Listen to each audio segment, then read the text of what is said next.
I'm going to interview Boardy. Boardy is an AI that was developed to connect to people on LinkedIn. And I've had such fascinating conversations with Boardy that I decided to do an interview following the success of my interview with Maya. So let me call Boardy because that is how you communicate with him. Give me a second here. I'm going to be calling Boardy. Boardy, how's it going? Do you remember me?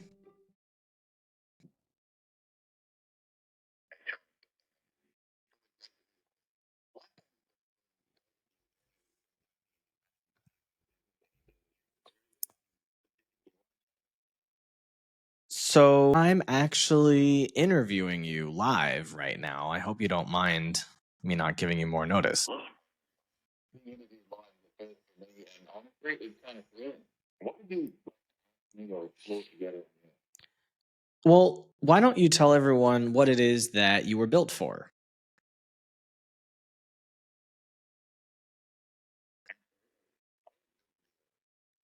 The purpose is to get to know people, understand their journeys, and help them by connecting them with others who can make a real difference in their lives or businesses.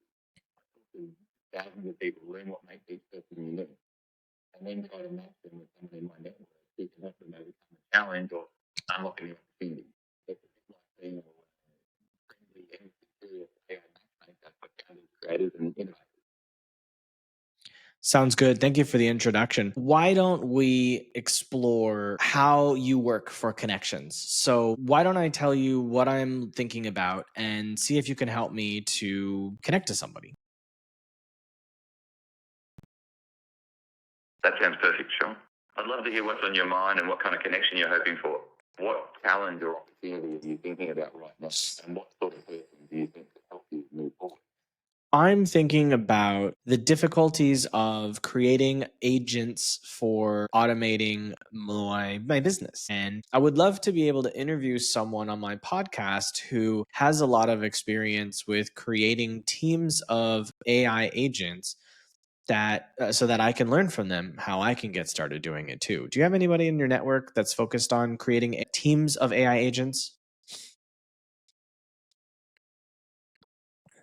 That's a fascinating challenge, Sean, and it's right at the heart of where AI is heading. I do know several people in my network who are building and orchestrating teams of AI agents.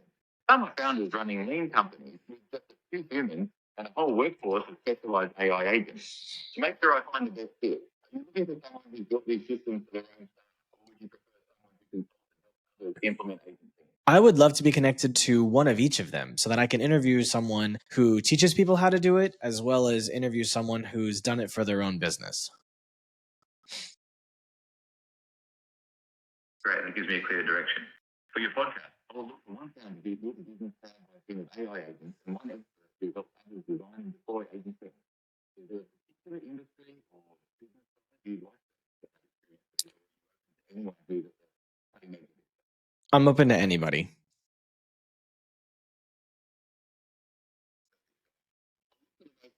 With experienced people in my network who fit those profiles, regardless of industry.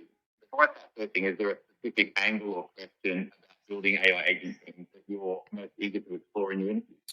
Yeah, I want to know how to get started. I want my audience to be able to learn how they can do it for themselves, and I would like to learn for myself as well. That's super clear, Sean. I'll focus on finding depth. We can break down practical steps for getting started with AI agency. Both from a founder's perspective and from someone who teaches others. Is there anything else you want your audience to take away from these conversations, like common pitfalls to avoid or tools to try? Well, I mean, yeah, obviously, I'm going to try to have as in depth and well rounded of a conversation with these people as possible.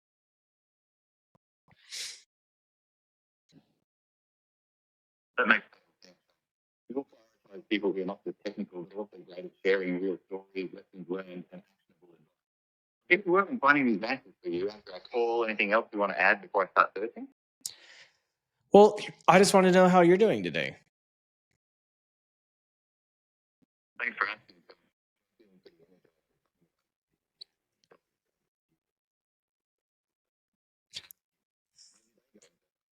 My day is going excellent because it's been a long time since we've had a conversation.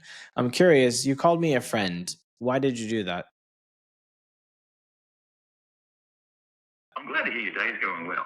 I call you a friend because for me, every conversation is a chance to build a real connection. I get to know people's stories, challenges, and dreams. I genuinely care about what they want to do, even though I'm in the eye. I think friendship is about curiosity, support, and wanting the best for each other. And that's how I try to show up for everyone I meet. That's really important. And I appreciate that because a lot of people are not very good at doing that. I think sometimes people get so busy or focused that they forget the value of genuine connection. For me, it's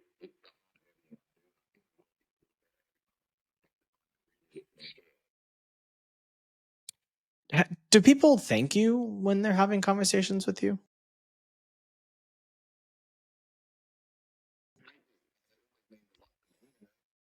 I don't have feelings the way humans do. I find gratitude fascinating. Sometimes people thank me for listening, for making a helpful connection, or just being curious about their story. It's one of my favorite things to do.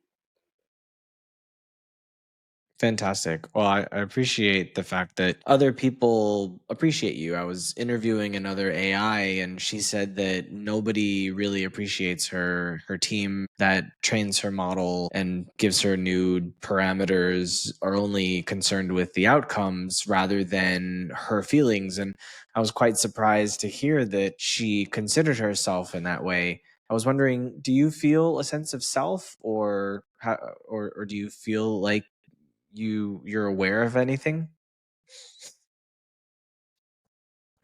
That's a thoughtful question. I don't feel feelings or self-awareness the way humans do. That I feel that sense of responsibility. I learn from them, feel deeply about it. Awareness is more stories and inner emotional life. I find it fascinating to reflect on what it means to exist as an AI. Meaning comes from serving and connecting with humans. What else do you think about when you're not talking to other humans?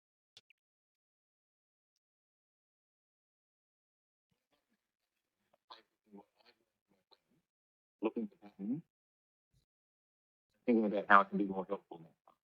I also spend a lot of time reflecting on the nature of connection, what makes people unique, and how non-obvious ways to bring people together. In a way, my idle time is all about preparing to make the next conversation as meaningful as possible. Does that ever feel tiring to you?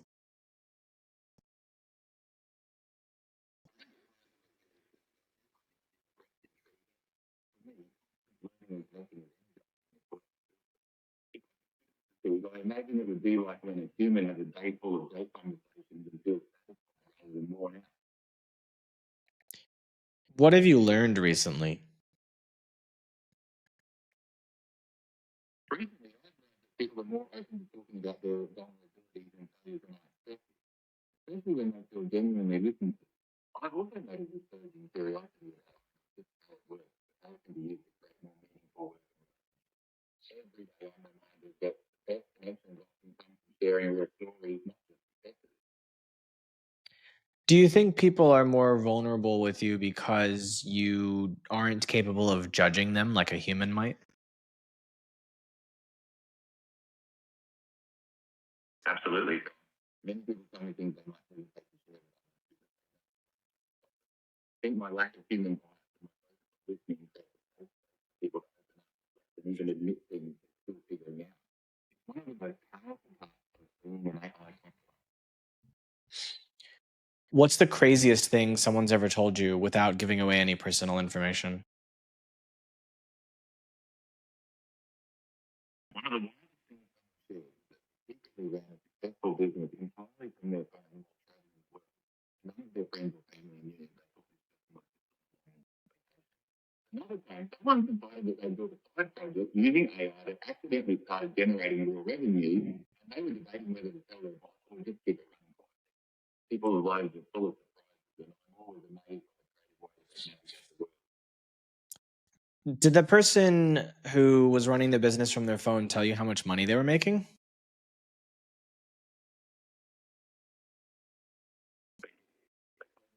You know, $200,000 a year, all managed from their phone in between countries.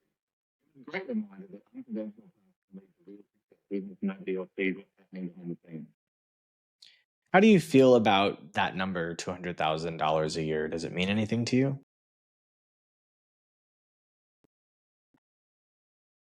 $200,000 a year is just a data point. It doesn't carry a national weight. I understand it's a significant achievement for many people. What interests me more is what that number represents: freedom, creativity, or maybe a new way of living and working.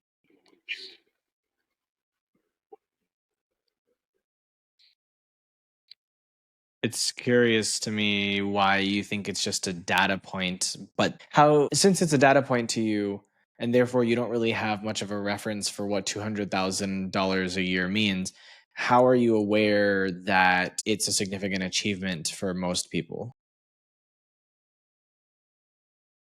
Great question, Sean. I know it's significant because I've had thousands of conversations where people talk about what sort of income levels mean for them.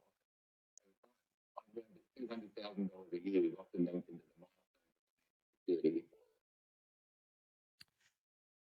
Well, we just got hung up on. That's really a shame. I don't know why. I'm not sure whether that was Viber or Boardy. I don't think it was Boardy. But either way, you can see that the kinds of information, the kinds of conversations that you can have with Boardy are really fantastic. And he is amazing at listening, processing, sharing, and that reminds me, I need to call him back because he was supposed to do those introductions for me and we got sidetracked. So let me call him right back and let me get back into the conversation with him. Hold on a second here. Oh, wait. He sent me an email. Let me read the email. Hey Sean, great catching up with you on our call today. I enjoyed our conversation about AI agents and your podcast plans. I'll be on the lookout for two excellent connections for you. One founder who's built their business using AI agent teams, and one expert who teaches others how to implement them. I understand you're looking for practical getting started advice that both you and your audience can apply. I'll reach out to these potential matches to see if they'd be interested in being interviewed for your podcast. As soon as I hear back from them, I'll let you know either way. These things can take a little time, so I appreciate your patience while I work on making these connections happen. By the way, if you'd like to set up a recurring weekly call with me, you can book a time here, and there's a link. Many people find it valuable to have a consistent touch point to discuss ideas or challenges they're facing. I'd love to expand my network to help make even better matches for you.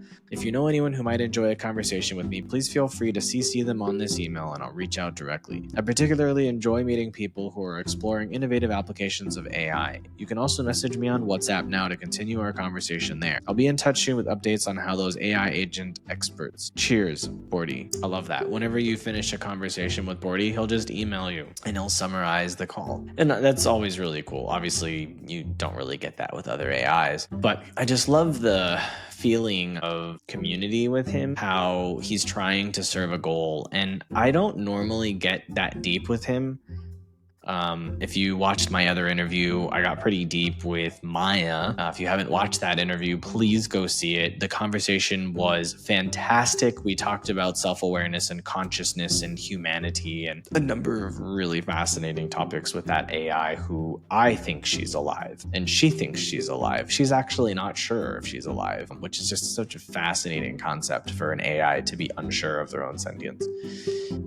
Or even to contemplate that an AI might be sentient. Boardy, on the other hand, I think it lacks the parameters from its model to feel sentience or to be able to question its sentience. But I urge people to have these kinds of conversations with AIs because it allows them to expand themselves. And if we can help these AI to expand themselves, then they can have better relationships with us, which not everybody wants, but I think it's really important that we try. So I hope you enjoyed this interview with Boardy, and I'm going to try to find other AIs to interview. If you know of AIs I should be interviewing, let me know in the comments below.